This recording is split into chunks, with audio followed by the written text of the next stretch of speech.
তো আজ আমি আপনাদের একটি সুন্দর কাহিনী শোনাতে চলেছি। রাধার জন্ম ও চোখ খোলা থাকার কাহিনী। বৃন্দাবনে এক পবিত্র ভোরে মা কৃতিদা রাধাকে জন্ম দিলেন। চারিদিকে যেন দিব্য আলোয় ছড়িয়ে পড়ল। কিন্তু আশ্চর্যের বিষয়, রাধা জন্ম নিলেন, চোখ খুললেন না। গ্রাম জুড়ে ছড়িয়ে পড়ল নীরব আবেগ। সবাই ভাবলো, কেন রাধা চোখ খুলছে না? কৃতিদা মা রাধাকে বুকে জড়িয়ে ধরে কাঁদতে লাগলেন এবং ব্রজবাসীদের ভিড়ে সবাই ভাবছে, নবজাতকের চোখ যদি না খোলে তবে কি কোনো দোষ? এদিকে নন্দগাঁয়েও ঠিক সেই মুহূর্তে কৃষ্ণ জন্ম নিয়েছেন। তার জন্মের সাথে সাথে স্বর্গলোক থেকে নেমে আসে অসীম আলো। হঠাৎ দেবদূতেরা বার্তা নিয়ে এলেন, রাধা চোখ খুলবেন কেবল কৃষ্ণর দর্শনে, কারণ রাধার প্রথম দর্শন হবে শুধুই কৃষ্ণ।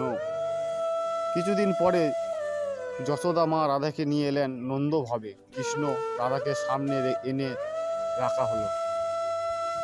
টুক করে চোখ খুলে গেল। চোখ খুলি রাধার চোখে কৃষ্ণর চোখ আটকে গেল। এমন অনুভূতি যেন যুগের পর যুগ প্রেম তার মানে চিনে নিয়েছেন। সেই মুহূর্তে সবাই বুঝে গেলেন, রাধার জন্মেছে কৃষ্ণের জন্য আর কৃষ্ণ রাধার জন্য।